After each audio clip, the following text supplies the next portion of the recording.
Celebrity Edge feels a little different at night. There can be plenty going on, but it isn't always happening where you expect it.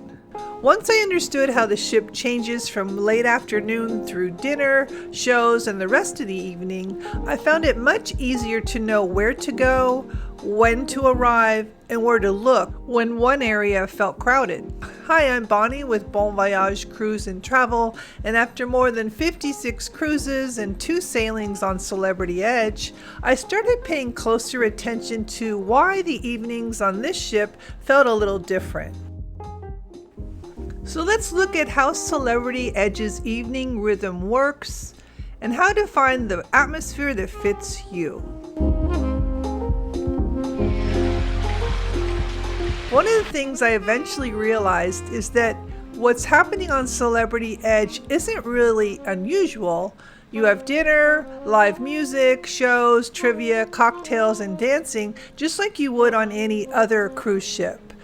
But what's different is how it's all spread around the ship. The Grand Plaza and Martini bar are right in the middle of things and naturally attract a crowd. But that's only one part of the evening. The theater is forward, Eden is aft. The club is tucked into its own enclosed space.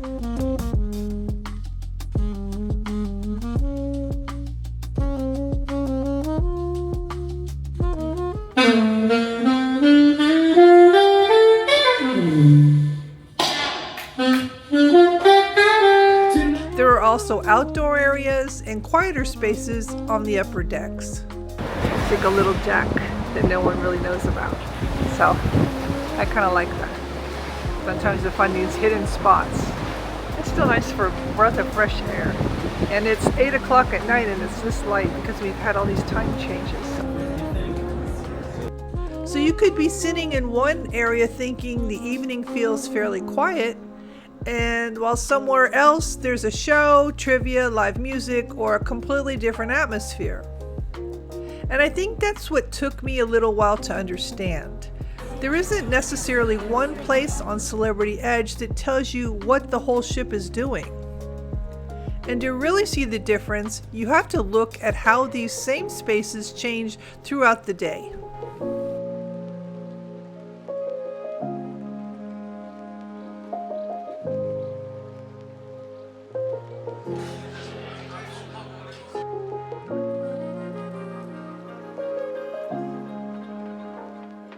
Early in the morning, the ship could feel incredibly peaceful. The Grand Plaza that becomes such a gathering place later was almost empty, and even Café al Bacio and Eden had a completely different feel.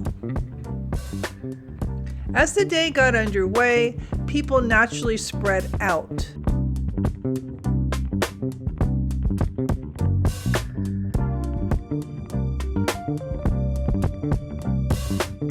Taking part in activities outside. Here on the rooftop is where they usually do some activities. It's shaded from the wind for the most part.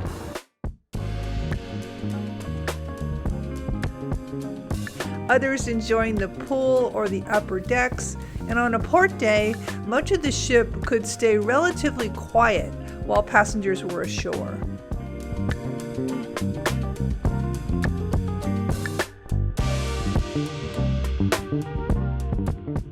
But by late afternoon, that started to change.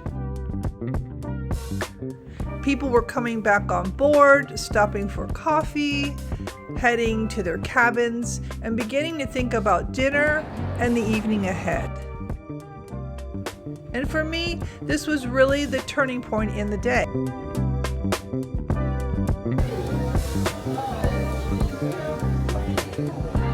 Around 4 o'clock, Celebrity Edge started to take on a completely different personality. The areas around Café al Bacio, the Martini bar, and Grand Plaza gradually started to feel much busier. But here's what I found interesting. That wasn't happening everywhere. At almost the same time, I could walk toward another part of the ship and find plenty of open space. Even outside, there were places where you could sit, enjoy the wake, grab something to eat, or just get away from the activity inside.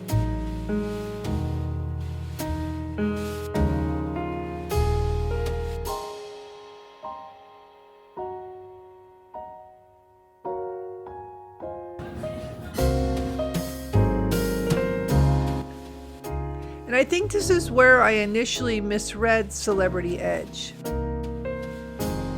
If I happened to be in one of the busier areas, it was easy to assume that the whole ship felt like that. But walk a little further and the atmosphere could change completely. As dinner approached, the ship began dividing again. Some people were settling into dining rooms or specialty restaurants, while others were still having drinks, listening to music, or simply finding their own place to spend the early evening. And dinner is really where the next part of Edge's evening rhythm starts to take shape, because once you add the shows and entertainment, people begin choosing very different directions for the rest of their night. Dinner is really one of the anchors of the evening on Celebrity Edge. There are 4 main dining restaurants along with a number of specialty restaurants. And if you want something more casual, the Ocean View Cafe is also open in the evening.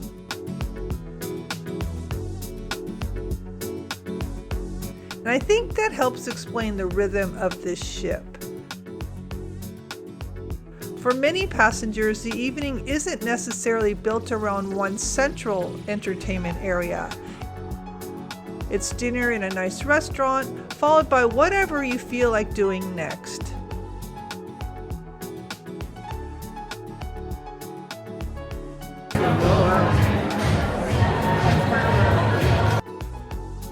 It could be a production show in the theater,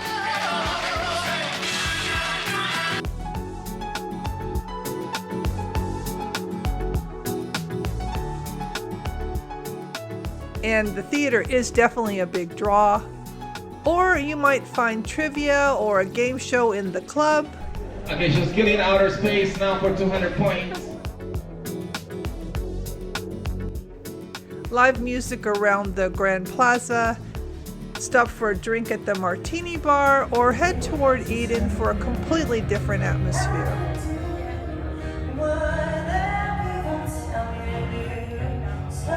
And all of those things can be happening around the same time. This is so pretty. But this is the restaurant way down there. Let's see. So depending on where you are, one part of the ship can feel very lively, while another might feel much more relaxed.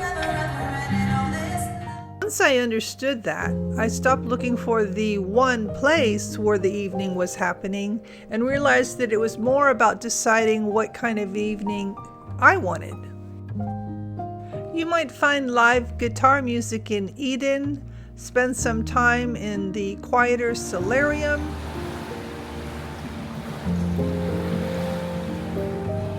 or even book an evening spa treatment if you want something completely relaxing. Spa treatments, of course, are an additional cost.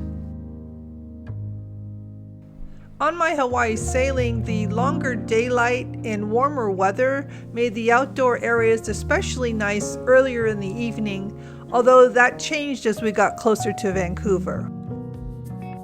There are plenty of ways to spend the rest of your evening after dinner or even after a show. The club might have trivia, a game show, a cabaret, dancing, or another scheduled activity.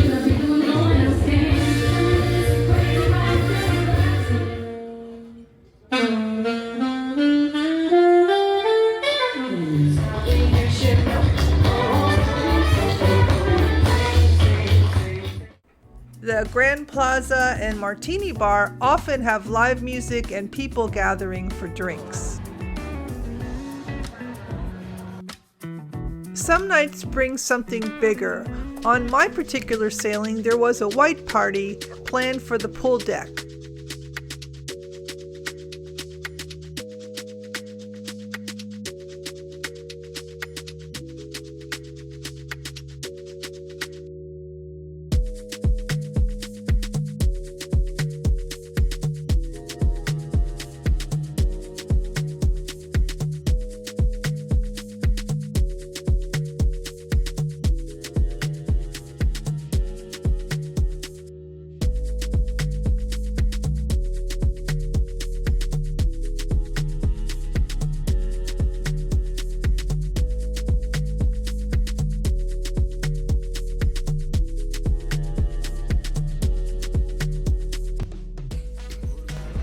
The party was rained out, but it's continuing downstairs on level 3 at the Grand Plaza area.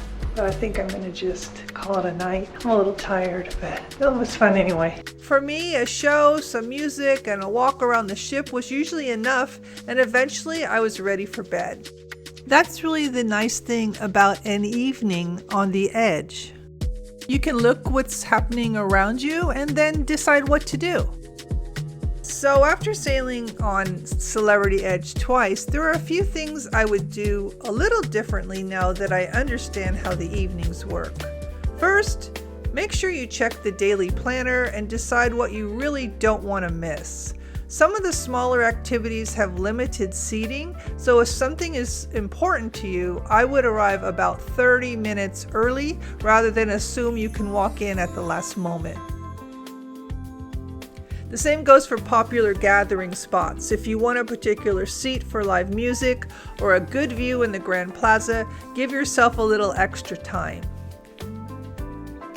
But here's probably my biggest tip. If one area feels too crowded, don't assume the whole ship is that way. Walk a little farther. I often found that just a short distance away, there were open seats, a quieter atmosphere, or another place that suited me better. And even around the pool, one area could be busy while there was plenty of open seating just one deck above. And I think that's really the key to enjoying Celebrity Edge at night. Check what's happening, give yourself time for the things that matter to you, and don't be afraid to explore beyond the busiest areas.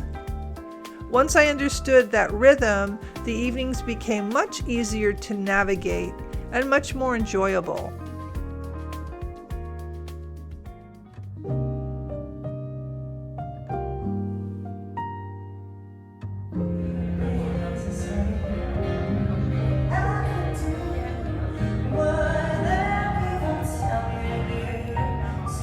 So does this sound like the kind of evening you would enjoy? Let me know in the comments. It's been my pleasure showing you Celebrity Edge evening and all that it has to offer. I hope that you've learned something, and if you have found this helpful, enjoyable, useful, please make sure you hit that thumbs up button. I do have a playlist on Celebrity Edge, and you should check that out here. I'd love for you to subscribe for more cruise tips and travel information. Thank you again for watching. Happy cruising, and until next time.